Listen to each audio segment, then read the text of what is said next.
অপরাধ আছে। অপরাধী যারা নাম করে তাদের কোটি জন্ম নাম করলেও কাজ হবে না। কোটি জন্ম করে যদি নাম সংকীর্তন তথাপি না দেখা পায় ব্রজেন্দ্র নন্দ। নামের 10টা অপরাধ মন দিয়ে শুনে ভালো করে। কোথায় পাবে? পদ্মপুরাণের 2 জায়গায় পাবে। পদ্মপুরাণের ব্রহ্ম খণ্ডে পাবে 10টা নাম অপরাধ। এই নাম অপরাধের মধ্যে একটা নাম অপরাধ হচ্ছে শিবাস্যা শ্রী বিষ্ণুরিয়া ইহা গুণ নামাদি ভিয়া ভিন্নাঙ্কশে সৎফলু আইনামাহিত কলহা। এর বাংলা মানে কি? যারা ভগবান শিব আর ভগবান বিষ্ণু এই দুইয়ের মধ্যে পার্থক্য করে, তাদের রূপ তাদের গুণ এদের মধ্যে ভিন্নতা স্থাপন করে, এরা নাম অপরাধী। কোনদিন নাম করলে নামে কাজ হবে না। তার মানে কি দাঁড়ালো? যিনি হরি তিনি হর, যিনি বিষ্ণু তিনি শিব, এই দুইয়ের মধ্যে কোনো পার্থক্য নাই, বিন্দু মাত্র পার্থক্য। প্রমাণ কোথায়? খুব মন দিয়ে কথাগুলো শুনুন। কোন ব্যক্তি বিশেষের কথা প্রমাণ হতে পারে না।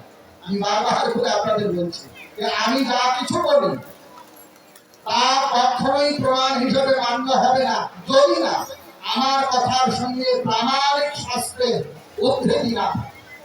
এটা কেবল আমার জন্য নয়, আপনারা জীবনে যার কথাই শুনবেন, যত বড় বাবাজি, ভট্টাচার্য, গোস্বামী, মহন্ত, ব্রহ্মচারী যা কিছু হোক না, বিচার করতে হবে যে উনি যা বলছেন সেগুলো কি ওনার নিজস্ব বানানো কথা নাকি বৈদিক শাস্ত্রে, পুরাণে, স্মৃতিতে, উপনিষদে এগুলোর কথা। যদি শাস্ত্র সম্মত হয় তবেই মানবেন। আমি বলছিলাম যিনি হরি তিনি হর, এর প্রমাণ কোথায় আছে? আমাদের বেদে আছে। উপনিষদ বলছে যথা শিবময় বিষ্ণু এবং বিষ্ণুময়া শিবঃ যথান্তরং ন পশ্যামি তথা মে স্বস্তিরায়ুঃ। স্কন্দ উপনিষদ বেদ বলছে যেমন শিব তেমনই বিষ্ণু। শিবায় বিষ্ণু রূপায় শিব রূপায় বিষ্ণবে শিবস্য হৃদয়ং বিষ্ণু বিষ্ণুস্য হৃদয়ং শিবঃ। শিব এবং বিষ্ণুতে কোনো পার্থক্য নেই। ভগবান শ্রীহরি স্বয়ং এই কথা বলবেন। পদ্মপুরাণের ক্রিয়া যোগসার নামক খণ্ডে 2য় অধ্যায়ের 69 নম্বর শ্লোক খুলে দেখতে পাই। ভগবান নিজে বলছেন, ব্রহ্মাকে ভগবান বলছেন সমানম ইয়ে পশ্যন্তি ত্বাং চ মাং চ মহেশ্বরম কুর্বন্তি অভীতি পূজাং চ বিজ্ঞাস্য বৈষ্ণব। বৈষ্ণব কাকে বলে? কে বৈষ্ণব? কৃষ্ণ ভক্ত কে? ভগবান নিজে বলছেন পদ্মপুরাণের ক্রিয়া যোগসার খণ্ডের 2য় অধ্যায়ের 69 শ্লোক। কি বলছেন? সমানম ইয়ে পশ্যন্তি ত্বাং চ মাং চ মহেশ্বরম। হে ব্রহ্মা, যিনি তোমার মধ্যে, আমার মধ্যে আর শিবের মধ্যে, এই তিনের মধ্যে সমান জ্ঞান করেন, কাউকে বড় কাউকে ছোট এমন ভাবেন না, তাকে বৈষ্ণব বলে যান। আবার দেখেন বৃহৎ ভারতীয় পুরাণ এর 5ম অধ্যায়ে 60তম শ্লোকে স্বয়ং ভগবান বলছেন শিবে চ পরমেশানি বিষ্ণৌ চ পরমাত্মনি সমবুদ্ধ্যা প্রবর্তন্তে দেবৈ ভাগবতোত্তমাঃ। উত্তম বৈষ্ণব কাকে বলে? উত্তম ভাগবত ভক্তকে ভগবান বলছেন শিবে চ পরমেশানি, যিনি পরমেশ্বর শিব আর বিষ্ণু চ পরমাত্মনি, পরমাত্মা বিষ্ণু, এই দুইয়ের মধ্যে এক দৃষ্টি করেন। শিবে চ পরমেশানি বিষ্ণু চ পরমাত্মনি সমবুদ্ধ্যা, সমান বুদ্ধি রাখেন। এখন আমি হলাম কৃষ্ণ ভক্ত, আমি শিবের প্রসাদ খাবো না, শিবের মন্দিরে যাব না, শিবের নিন্দা করব, কখনো কৃষ্ণ ভক্তি হবে। যিনি হরি তিনি হর। আবার যিনি বিষ্ণু তিনি দুর্গা। হ্যাঁ, যিনি বিষ্ণু তিনি দুর্গা। কোথায় লেখা আছে? রুদ্র হৃদয় উপনিষদ বেদ বলছে যা উমা যা বিষ্ণু সা উমা স্বয়ং। যিনি বিষ্ণু তিনি সাক্ষাৎ জগৎজননী উমা। আপনারা অবাক হয়ে যাবে। এই যে দুর্গা মন্দির এখানে আছে, আপনাদের এখানে আছে, এই দুর্গা পূজা ভগবান কৃষ্ণ স্বয়ং করেছেন। হ্যাঁ, ব্রহ্ম বৈবর্ত পুরাণে প্রকৃতি খণ্ডে লেখা আছে, প্রথমে পূজিতা সা কৃষ্ণেন পরমাত্মা বৃন্দাবনে চ সৃষ্টাদৌ গোবিন্দাসমন্বয়ে। ভগবান কৃষ্ণ ভক্তা, তিনি স্বয়ং দুর্গার পূজা করেছেন। শুধু তাই না, ভগবান নিজে আদেশ করেছেন অর্জুনকে, তুমি দুর্গার পূজা করো। আমি এগুলো কেন আপনাদের বলছি? আমাদের হিন্দু সনাতন বৈদিক ধর্মাবলম্বী আমরা নিজেদের মধ্যে দ্বন্দ্ব।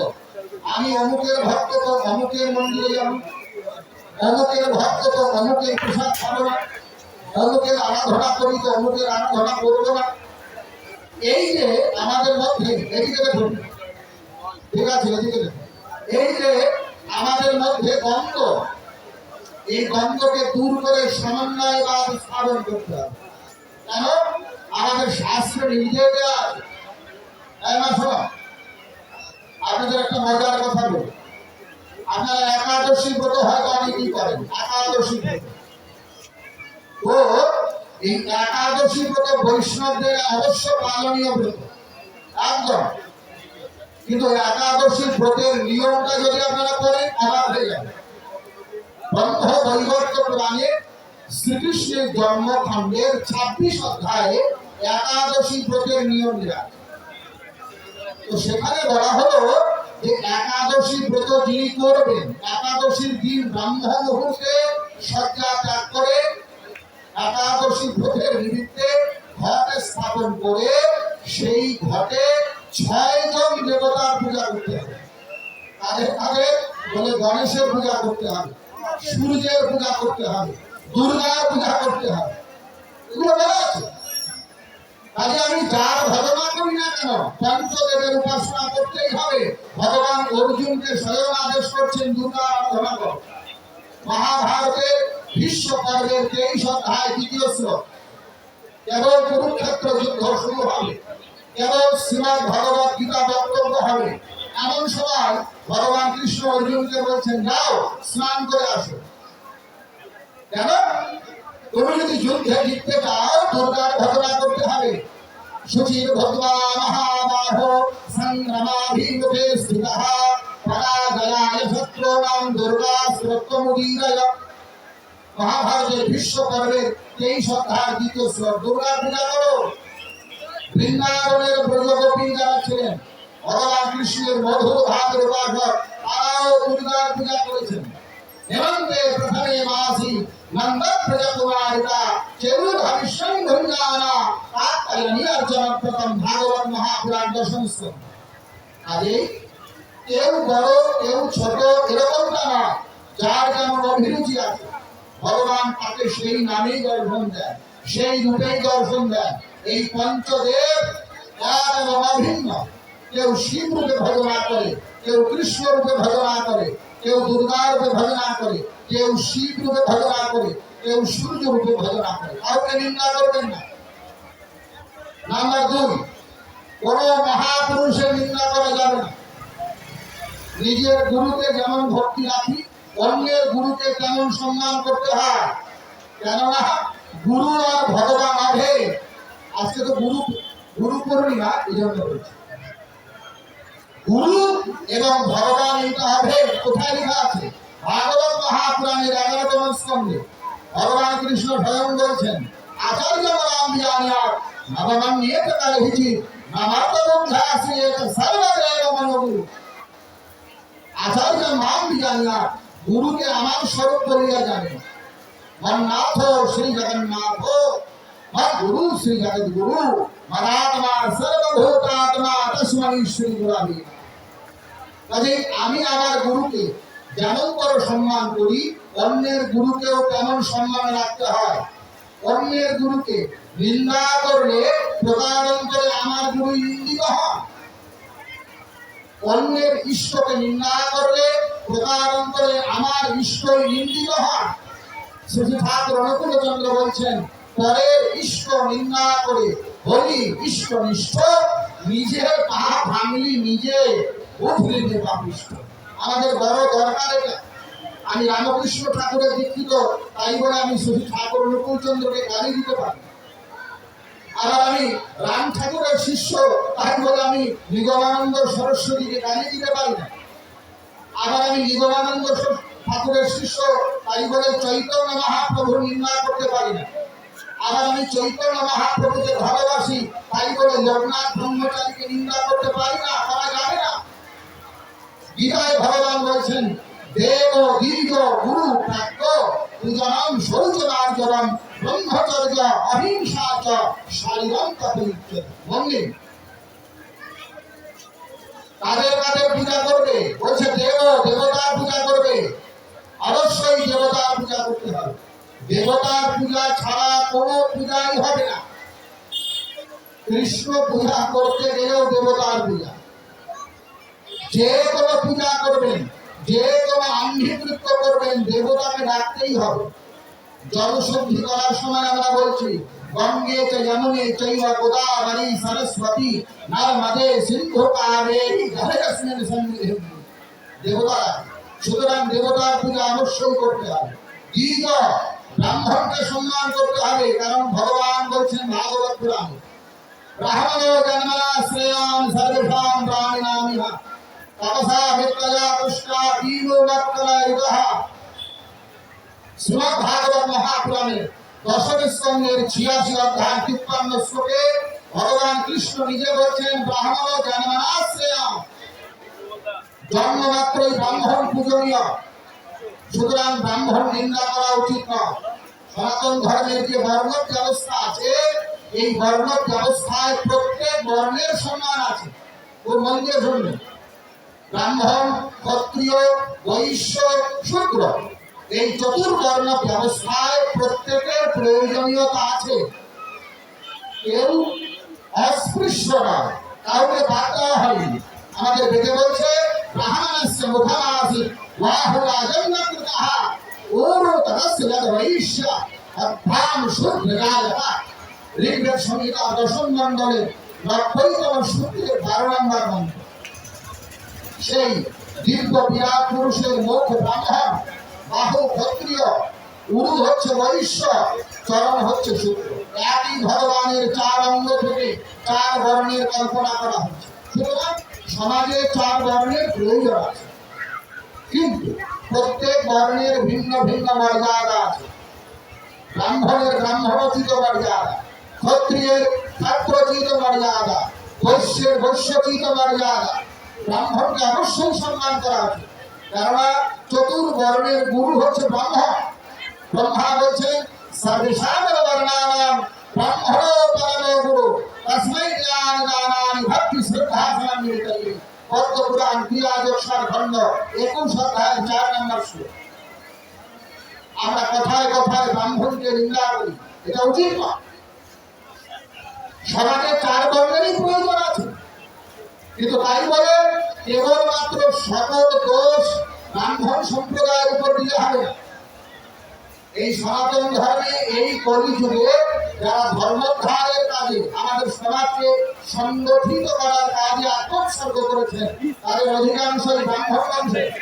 শ্রী চৈতন্য মহাপ্রভু ব্রাহ্মণ বংশে, নিত্যানন্দ মহাপ্রভু ব্রাহ্মণ বংশে, অদ্বৈত মহাপ্রভু ব্রাহ্মণ বংশে, গদাধর ব্রাহ্মণ বংশে, রূপ গোস্বামী ব্রাহ্মণ বংশে, সনাতন গোস্বামী ব্রাহ্মণ বংশে, জীব গোস্বামী ব্রাহ্মণ বংশে, শ্রী নিগমানন্দ সরস্বতী ব্রাহ্মণ বংশে, ত্রৈলঙ্গ স্বামী ব্রাহ্মণ বংশে, লোকনাথ ব্রহ্মচারী ব্রাহ্মণ বংশে, রামাখাতা ব্রাহ্মণ বংশে, রাম ঠাকুর ব্রাহ্মণ বংশে, শুধু ঠাকুর অনুকূলচন্দ্র ব্রাহ্মণ বংশে। সুতরাং ব্রাহ্মণ বংশের অবদান আছে। ভগবান বলছেন ব্রাহ্মণ জন্মনা শ্রেয়াম, এই জন্য ব্রাহ্মণ নিন্দা উচিত না, ব্রাহ্মণকে সম্মান করো। দেব দ্বিজ, তৃতীয় বলছেন গুরু, গুরুকে সম্মান করো, গুরুর পূজা করো। আর চতুর্থ হচ্ছে প্রাজ্ঞ, মানে মহাপুরুষের পূজা করো। মহাপুরুষকে অসম্মান করলে কখনো নিজে সম্মানিত হওয়া যায় না। আমাদের সমাজে যারা বরণীয় হয়েছে, এমন করে মহাপুরুষের সম্মান করো। দেব দ্বিজ গুরু প্রাজ্ঞ পূজনম শৌচমার্জনম, সদা পবিত্র থাকো, শুচিতা। সনাতন ধর্মের অঙ্গ হলো শুচিতা। ভাগবত মহাপুরাণ এবং বিষ্ণু সংহিতা এই দুটো শাস্ত্র অনুশীলন করলে দেখতে পাওয়া যায় ধর্মের লক্ষণ হিসাবে সুচিতাকে স্থান দেওয়া হয়েছে। সনাতন ধর্মের সামান্য লক্ষণ, সামান্য বৈশিষ্ট্য কি বিষ্ণু সংহিতা 2য় অধ্যায় করলে দেখতে পারবে। সেখানে বলছে ক্ষমা শৌচম নামহা, ক্ষমা করতে হয়। শৌচম মানে পবিত্রতা। শরীরের যেমন পবিত্রতা প্রয়োজন তেমনি মানসিক পবিত্রতা প্রয়োজন। এই শরীরে ভগবান বিরাজ করেন, অতএব এই শরীরকে মন্দিরের মতো পবিত্র রাখা যায়। ভগবান আমাদের দেহের অভ্যন্তরীণ বাস করেন। শ্রীমদ্ ভগবত গীতার 18তম অধ্যায়ের 61 শ্লোকে ভগবান বলছেন এই কথা, ঈশ্বরা সর্বভূতানাং হৃদ্দেশে অর্জুন তিষ্ঠতি নাময়ান সর্বভূতানি যন্ত্রারূঢ়ানি মায়য়া। ঈশ্বরা সর্বভূতানাং হৃদ্দেশে অর্জুন তিষ্ঠতি। ঈশ্বর প্রত্যেকটা জীবের হৃদয়ে থাকে, অর্থাৎ ঈশ্বর আমাদের ভেতরে আছে। যেমন মন্দিরের ভেতরে দেবতার বিগ্রহ আছে, সেই মন্দির পরিষ্কার রাখা চাই, তেমনি আমার শরীরেও তো ভগবান আছে, অতএব এই শরীরটা পরিষ্কার রাখা চাই। শৌচ আর কি বলে বিশ্বাস রাখা চাই। ঈশ্বরের প্রতি দৃঢ় বিশ্বাস যার হলো, ঈশ্বরের প্রতি ভগবানের প্রতি তীব্র বিশ্বাস যার হলো, তার ভার ভগবান নিজে নেন। হ্যাঁ, গীতায় ভগবান বলছেন অনন্ত চিন্তয়ন্ত মাম ये जनाः पर्युपासते तेषां नित्याभियुक्तानां योगक्षेमं वहाम्यहम्। हे अर्जुन, যিনি অনন্য চিত্ত যুক্ত হয়ে আমার ভজনা করেন তার অপ্রাপ্ত বস্তুর প্রাপ্তি আমি ঘটাই, আর প্রাপ্ত বস্তুর সংরক্ষণ আমি করি। এইটাই বাংলায় শ্রী ঠাকুর অনুকূল চন্দ্র বলছেন, ভাবছ বসে চলবে কিসে, ভাববার তুমি কে, ভাববার যিনি ভাবছেন তিনি, তুমি ভাবো তাকে। অর্থাৎ দৃঢ় বিশ্বাস নিয়ে ভগবানকে যিনি ভাবেন তার ভাবনা ভগবান করেন। এটা ছোট্ট গল্প আপনাদের শোনান। যিনি দৃঢ় বিশ্বাস নিয়ে ভগবানকে ভাবে তার ভাবনা ভগবান করেন। আমাদের সমাজে একটা প্রচলিত কথা, কি কথা বলে, ভগবান নাকি যা কিছু করে মঙ্গলের জন্যই করে। আমরা মাঝে মাঝে এই প্রচলিত বাক্যটা ব্যবহার করি, ভগবান যা কিছু করে বলে মঙ্গলের জন্যই করে।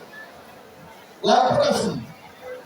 দৃষ্টান্ত কি, এক সময় যখন রাজতন্ত্র চলছিল রাজাদের সাথে, এক রাজা মন্ত্রী মশাই তিনি খুব ভগবত ভক্ত ছিলেন। ঈশ্বরে তার দৃঢ় বিশ্বাস, ভগবানের প্রতি আস্থা একদম 100% ভক্ত। তিনি ভগবানের নামও করেন, ঈশ্বরের পূজাও করেন, আর কথায় কথায় এই কথা বলেন যে ভগবান যা কিছু করে মঙ্গলের জন্য। তো আগেকার দিনে রাজাদের অভ্যাস ছিল তারা মৃগয়া করতেন। মৃগয়া মানে বনে গিয়ে পশু পাখি শিকার করতেন, রাজাদের অভ্যাস। যেহেতু মন্ত্রী খুব ভক্ত মানুষ আর ঈশ্বরের প্রতি বিশ্বাসী, রাজার প্রতি আনুগত্য আছে, তো রাজা মন্ত্রীকে খুব ভালোবাসে। এত ভালোবাসে যেখানে যেখানে যায় মন্ত্রীকে নিয়ে যায়, মন্ত্রীকে ছাড়া রাজা কোথাও যায়। মৃগয়া অর্থাৎ শিকার করার জন্য রাজা যায়, সঙ্গে মন্ত্রীকেও নিয়ে যায়। এরকম একদিন শিকার করার জন্য রাজা গিয়েছে ঘোড়ায় চড়ে। একই ঘোড়ায় রাজাও চড়েছে, রাজার পেছনে মন্ত্রীও চড়েছে। গভীর জঙ্গলে রাজা গিয়েছে শিকারে। গভীর জঙ্গলে রাজা প্রবেশ করেছে। সেই জঙ্গল এতটাই গভীর, এতটাই কণ্টকাকীর্ণ যে রাস্তার ভেতর দিয়ে যাচ্ছে, একদম গাছগুলো মিলিয়ে মিলিয়ে পড়ছে। যে পথ দিয়ে রাজা যাচ্ছে সেই পথে গাছের ডালগুলো, লতাগুলো একদম নুইয়ে নুইয়ে পড়ছে। ঘটনাচক্রে ওই গাছের ডালে একটা বিষধর সর্প ফোনা তুলে আছে। সেই পথ দিয়ে রাজা ঘোড়ায় চেপে যাচ্ছে। যেতে যেতে যখন রাজা সেই সাপের সামনে চলে গেল, সাপটা তৎক্ষণাৎ সবল না, আর রাজা তার হাতটা সরিয়ে নিয়ে ফেলেছে। কোনক্রমে হাতের এই বাঁ হাতের এই আঙ্গুলে সাপের ছোবলটা লেগে দিয়েছে। দেখেন আমাদের হাতের যে 5টা আঙ্গুল আছে না, এটার প্রত্যেকের নাম আছে। এই আঙ্গুলটা দেখতে পাচ্ছেন, এটার নাম হচ্ছে অঙ্গুষ্ঠ। কি বললাম? এটার নাম হচ্ছে অঙ্গুষ্ঠ। এইটাকে বলছি এই আঙ্গুল, এটার নাম তর্জনী, এইটার নাম হচ্ছে মধ্যমা, এইটার নাম হলো অনামিকা, আর এটার নাম হলো কনিষ্ঠা। প্রত্যেকটা আঙ্গুলের কাজ আছে। এই অঙ্গুষ্ঠ দিয়ে শিখাস্থান স্পর্শ করতে হয়, তর্জনী দিয়ে ভ্রূশক্তিতে নারাজ মুদ্রা প্রদর্শন করতে হয়, মধ্যমা দিয়ে অঙ্কুশ মুদ্রায় জনশক্তি, এগুলো ব্যবহার আছে। তো সাপ যখন ছবল লেগেছে, রাজা হাতটা সরিয়ে নিয়েছে, ক্রমে হাতের বা আঙ্গুলে ওই সাপের ছবল লেগে বিষধর সাপ ছিল। আস্তে আস্তে বিষ ওই হাতের আঙ্গুল বেয়ে বেয়ে ওঠা শুরু করে দিয়েছে। মন্ত্রী মশাই বলছেন, রাজা মশাই এক্ষুনি এই আঙ্গুলটা কেটে ফেলো, কেননা যদি আঙ্গুল না কেটে ফেলেন এই বিষ এক্ষুনি শরীরে চলে যাবে, বাঁচানো সম্ভব না। রাজা কোমর থেকে তলোয়ার বের করেছে আর এক কোপে হাতের বা আঙ্গুলের আঙুলটা কেটে দিয়েছে। দরদর করে রক্ত পড়ছে, যন্ত্রণায় রাজা ছটফট করছে। পেছন থেকে মন্ত্রী বলছে, কিছু মনে করবেন না রাজা মশাই, ভগবান যা কিছু করে। এখন চিন্তা করুন, আমাদের পায়ে যদি সামান্য কাঁটা ফুটে যায়, তো কাঁটার যন্ত্রণা কিরকম হয়, আর পুরো আঙ্গুলটা কেটে দিয়েছে, দরদর করে রক্ত পড়ছে, কিরকম মানসিক অবস্থা। আর ওইখানে মন্ত্রী বলছে, ভগবান যা কিছু করে মঙ্গলের জন্য। রাজা ক্রোধান্বিত হয়ে গেলেন, কি তুই আমার সঙ্গে ইয়ার্কি করছ? দেখতে পাচ্ছ না আঙুলটা কেটে গেল, আর দরদর করে রক্ত পড়ছে, আর তুমি বলছো ভগবান যা করে মঙ্গলের জন্য করে। ভয় লাগে। মন্ত্রীকে নিয়ে গিয়ে তার সমস্ত সৈন্যকে বলছে, এক্ষুনি গ্রেফতার করো, এর মন্ত্রিত্ব খারিজ করো, আর কারাগারে নিক্ষেপ করো। আমার সঙ্গে মশলা করে। প্রহরী রাজা আদেশ মতো মন্ত্রীকে ধরে কারাগারে নিয়ে যাচ্ছে। মন্ত্রী যাচ্ছে আর বলছে, রাজা মশাই চিন্তা করবেন না, ভগবান যা কিছু করে মঙ্গলের জন্য। যা কোনক্রমে রাজার আঙ্গুল তো গেছে কেটে, রক্ত বন্ধ হয়ে গেল কবিরাজ বৈদ্যের দ্বারা। আর কিছুদিনের মধ্যে ক্ষতটাও শুকিয়ে গেল। এখন রাজার হাতে আর 10টা আঙ্গুল নাই, 9টা আঙ্গুল। এখন রাজা মানুষ তো ওই শিকার করার শক্ত যায় না, 6 মাস পরে তার আবারও সব হলো, আরেকবার জঙ্গলে শিকার করতে যায়। যথারীতি শিকার করতে গিয়েছে, এবারে একা গিয়েছে, কেননা মন্ত্রী জেলে বন্ধ, একা গিয়েছে শিকার করার জন্য। কিন্তু ঘটনাচক্রে যেদিন শিকার করতে গিয়েছে সেদিন ছিল দীপান্বিত অমাবস্যা, অর্থাৎ আমরা শ্যামা পূজা করি, কালী পূজা করি যেদিন। গভীর জঙ্গলে রাজা গিয়েছে, যে জঙ্গলে প্রবেশ করেছে সেই জঙ্গলে একদম ডাকাতের বাস। তারা আবার যেমন তেমন ডাকাত নয়, কালী ভক্ত ডাকাত। আপনারা পশ্চিমবঙ্গে গেলে দেখতে পারবেন, সেখানে বিভিন্ন কালী মন্দির আছে। কোন জায়গার নাম হলো ডাকাতে কালী। ডাকাতে কালী মানে ডাকাতরা ওই কালী মন্দিরটা স্থাপন করেছে। তো যে জঙ্গলে রাজা গিয়েছে শিকার করার জন্য, সেই জঙ্গলে ডাকাতের স্বভাব হলো প্রতি রাত্রে ডাকাতি করার আগে কালী পূজা করবে, বলি দিয়ে পূজা করবে, আর বলি দিয়ে পূজা করার পরে তারপরে ডাকাতি করতে যাবে। সেদিন অমাবস্যা, ডাকাতেরা প্রস্তুত হয়ে আছে বলি দেবে, কিন্তু বলির জন্য কিচ্ছু পাচ্ছে না, কোনো পশুও নাই। ডাকাত সর্দার বলছে, তাড়াতাড়ি খোঁজো তো, দেখো তো বলির জন্য কিছু পাওয়া যায় কিনা। রাজাও ঢুকে পড়েছে জঙ্গলে। এবার জঙ্গলে ঢুকে তিনি পথ হারান, একবার এদিক যাচ্ছে ওদিক যাচ্ছে। রাজা মানুষ তো, গায়ে স্বর্ণের আভূষণ, দামি দামি মন।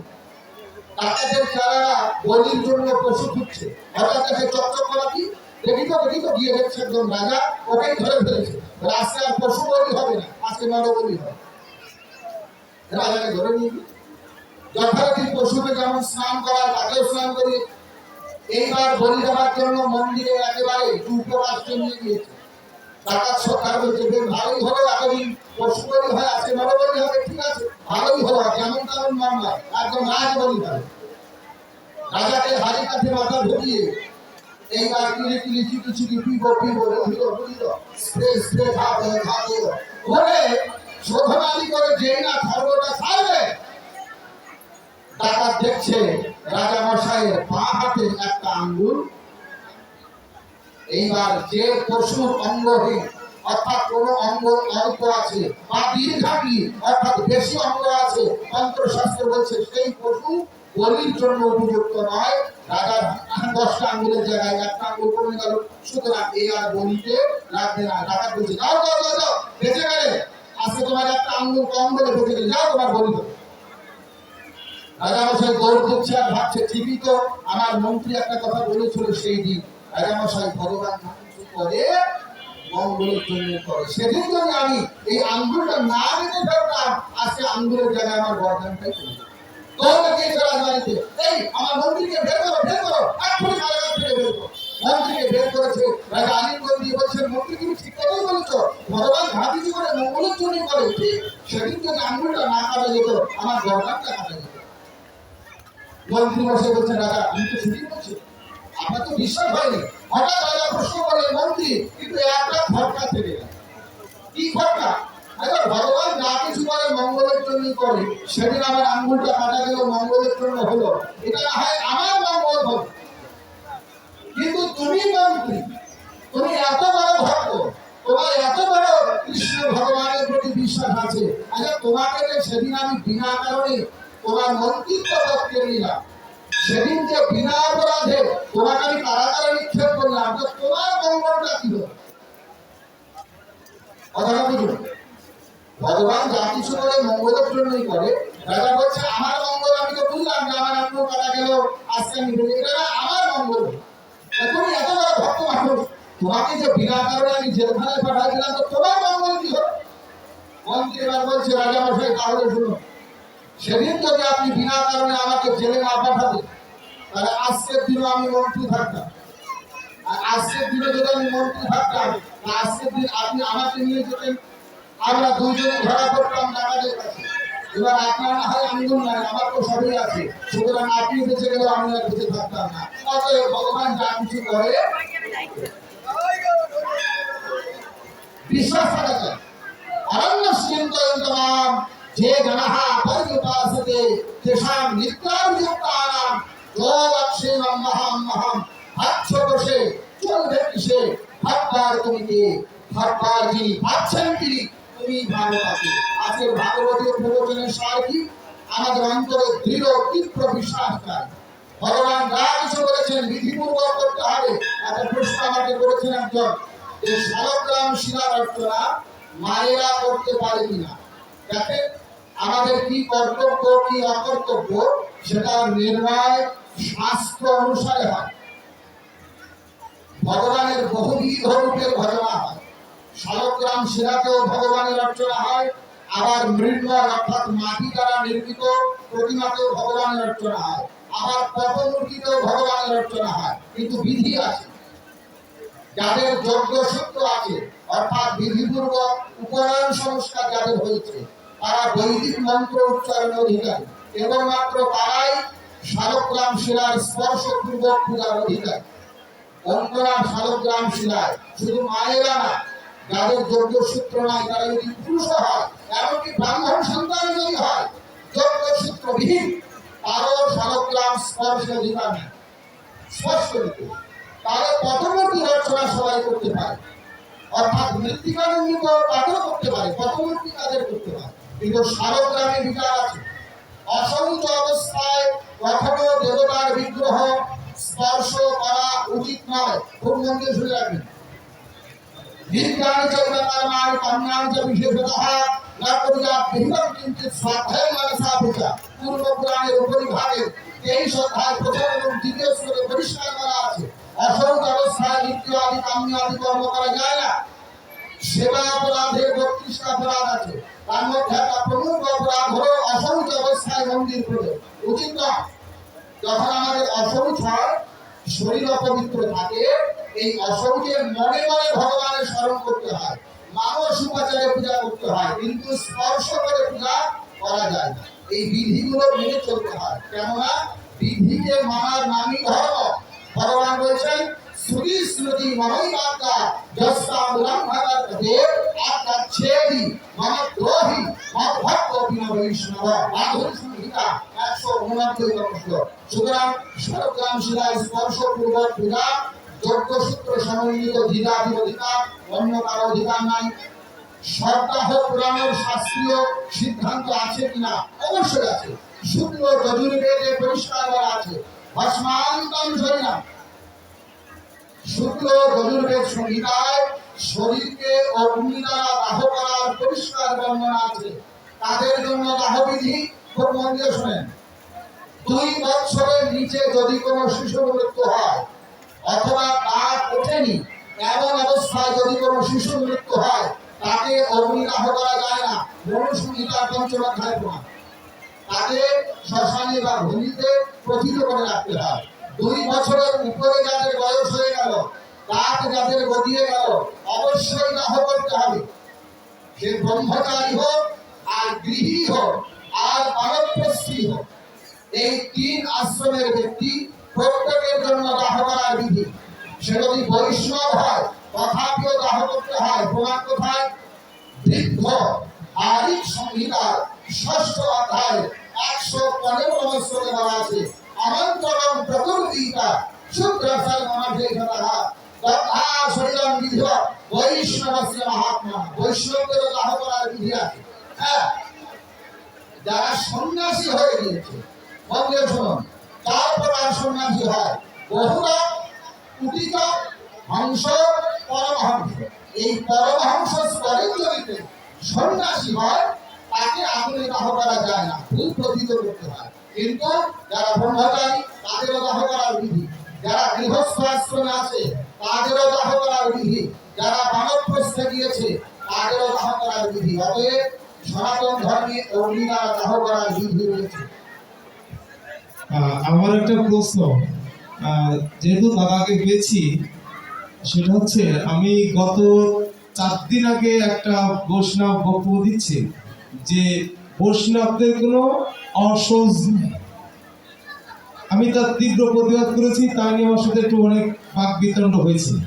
এই একটা যে বৈষ্ণবদের কোনো অসহজ নাই তিনি বলছেন ভাগবত পাঠে। আমি আর একটা দ্বিধাদ্বন্দ্বে ভোগী যে বৈষ্ণবরা মানুষ মারা গেলে মাংস ভোগ দিচ্ছে, এটা কোন গ্রন্থে আছে? আমি দাদার কাছে প্রশ্ন করছি। আমি কোথাও শাস্ত্র কোথাও পাই নাই, এটা দাদার কাছে প্রশ্ন। হচ্ছে যে শ্রুতি স্মৃতি মহাই বাগ্যা দস্তামূলক অবর্ততে আজ্ঞা ছেদি মনদ্রোহী মদভক্ত বিনা বৈষ্ণব। ভগবান স্বয়ং এই কথা বললেন রাঘুর সংহিতা 189তম শ্লোক। শ্রুতি মানে বেদ এবং স্মৃতি মানে ধর্মশাস্ত্র। এই দুইয়েতে যা বলা আছে সেগুলো ভগবান তার আজ্ঞা বা তার বচন হিসেবেই মানতে হয়। অশৌচ ব্যবস্থা শ্রুতি স্মৃতি পুরাণ আগম ইত্যাদি সম্মত ব্যবস্থা।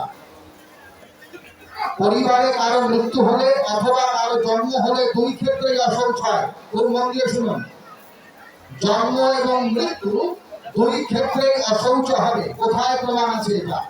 সংখ্য সংহিতা 15তম অধ্যায় শ্লোক সংখ্যা 1 এবং 2। জননে মরণে বিপ্রদশাহেন বিশুদ্ধতি ক্ষত্রিয় দ্বাদশাহেন বৈশ্য পক্ষেন শুদ্ধতি মা সেন তুভা শুদ্ধ শুদ্ধিমান প্রতিনান্তরা। জন্ম অথবা মৃত্যু উভয় ক্ষেত্রে যারা ব্রাহ্মণ বর্ণে তাদের 10 দিন অশৌচ হয়, যারা ক্ষত্রিয় বর্ণে তাদের 12 দিন অশৌচ হয়, যারা বৈশ্য বর্ণে তাদের 15 দিবস অশৌচ হয়, যারা শূদ্র বর্ণে তাদের 1 মাস অশৌচ হয়। মনুসংহিতার 5ম অধ্যায় 83 শ্লোকে অশৌচের কথা আছে। বিষ্ণু সংহিতার 22 অধ্যায় 1, 2, 3 এই 3টা শ্লোকে স্বয়ং ভগবান বিষ্ণু অশৌচের কথা বলেছেন। ব্রাহ্মণস্য সবিন্দানাং জনমরণায় দশমশৌচম দ্বাদশাহং রাজন্যস্য পঞ্চদশাহং বৈশ্যস্য মাস শুক্রস্য অশৌচ হয়। হ্যাঁ, বৈষ্ণবের অশৌচ নাই, এই কথা তাৎপর্য কি এটা বুঝতে হবে। আপনাদেরকে শ্লোক শোনায়, অপবিত্র পবিত্র বা সর্বাবস্থান গত বিবাহ यह स्मरे पुंडरीकाक्ष सबाह्याभ्यंतर शुचिः। গরুড় পুরাণ। অপবিত্রই হোক পবিত্রই হোক, ভগবানের নাম স্মরণ করলে বাহিরেও শুদ্ধি হয়, ভিতরেও শুদ্ধি হয়। এই যে শ্লোকটা দেওয়া আছে এটা মানে কি? এখানে ভগবানের নাম স্মরণের মহিমাকে আখ্যায়িত করা হচ্ছে। শুচিতা নাই, আনন্দ নাই।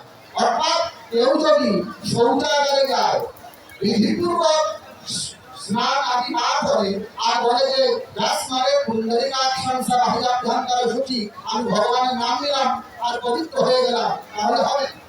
তদ্রূপভাবে বৈষ্ণবের কোনো অশুচি নাই, বৈষ্ণবের কোনো অশৌচ নাই। এখানে বৈষ্ণব মাহাত্ম্য সূচক বচন আছে।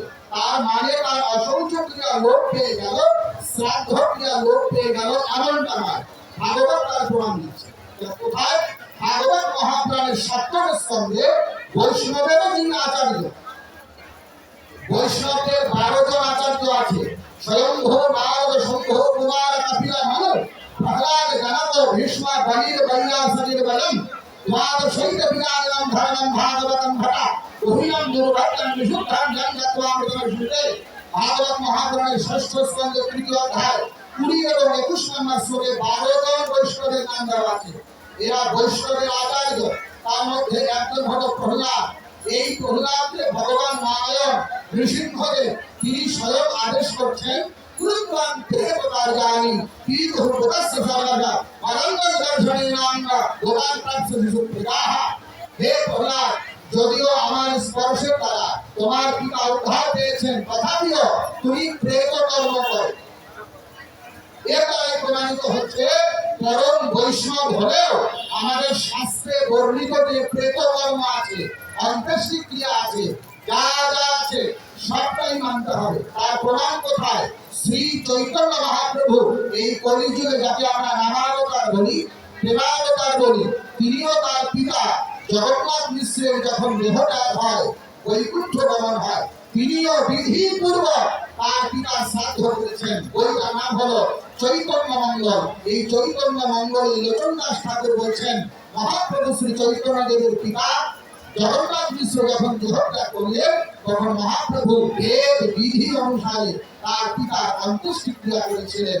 তবে বেদ বিধি মতো যা ছিল বিহিত, করিয়া বাপের কর্ম কুটুম্ব বেষ্টিত, পিতৃভক্ত প্রভু তবে পিতৃযজ্ঞ করিয়া ক্রমে ক্রমে যথাবিধি ব্রাহ্মণের বিনা দয়াধার অন্ন ভজনাদি দ্রব্যগত ব্রাহ্মণের বিনা প্রভু পিতৃভগত জগন্নাথ বৈকুণ্ঠ গমনের কথা আপনি সে বিদগ্ধম গৌরচন্দ্রের পিতা। অতএব প্রত্যেক বৈষ্ণব সে যদি গৃহী হয়, আমি বারবার করে বলছি, যদি সন্ন্যাসী হয়ে যায় তো গৃহের সঙ্গে সম্পর্ক নাই, সেটা আলাদা। কিন্তু যারা গৃহস্থ বৈষ্ণব অবশ্যই তার অশৌচ মানতে হবে। যারা গৃহস্থ বৈষ্ণব অবশ্যই তার শ্রাদ্ধ ক্রিয়া আছে। আপনাদের 4টা বৈষ্ণব সম্প্রদায়ের নাম বলি। 1, ভগবান নিম্বার্কের নিম্বার্ক সম্প্রদায়। 2, মাধ্বাচার্যের মাধ্ব সম্প্রদায়। 3, ভগবান রামানুজের রামানুজাচার্য সম্প্রদায়। 4, বিষ্ণু স্বামীর সম্প্রদায়। 4টা বৈষ্ণব সম্প্রদায়। তার মধ্যে ভগবান নিম্বার্কের নিম্বার্কাচার্য সম্প্রদায়ের গ্রন্থ, ওইটার নাম হলো সদ্ধর্ম তত্ত্ববী। পড়ে দেখবেন, পরিষ্কার ভাবে বলা আছে, যারা গৃহস্থ বৈষ্ণব অবশ্যই তাদেরকে অশৌচ মানতে হবে। ইসকন ভক্তি বেদান্ত স্বামী প্রভুপাদ তার প্রতিষ্ঠাতা। এই ভক্তি বেদান্ত স্বামী প্রভুপাদের লিখিত একটা বই আছে। বইটার নাম হলো নেকটার অফ ডেভোটেশন।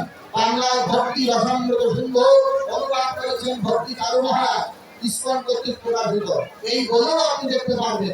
8ম অধ্যায় বর্জনীয় সেবা অপরাধ, সেখানেও বলা আছে যে বৈদিক শাস্ত্রের নিয়ম অনুসারে কোন পরিবারে কারো যদি মৃত্যু হয়, পরিবারের লোকেরা কিছুদিনের জন্য অসুখী হইয়া যায়। ব্রাহ্মণের জন্য এই অসংখ্য অবস্থা 12 দিন, ক্ষত্রিয় বৈশ্যের জন্য 15 দিন এবং শূদ্রের জন্য 1 মাস। তাতে অশৌচ মানতে হবে। সুতরাং আলোচনার শেষে আরেকটি শ্রাদ্ধের ব্যাপারে যে ব্যাপার বলা হলো, যেমন আমরা শ্রাদ্ধের দিন মহাপ্রভুর ভোগ দিই, এগুলো প্রচলন আছে। শ্রাদ্ধের দিন বৈদিক ক্রিয়া অনুসারে যা যা করা, অর্থাৎ অশৌচ দিনে ক্ষৌর কর্ম হবে।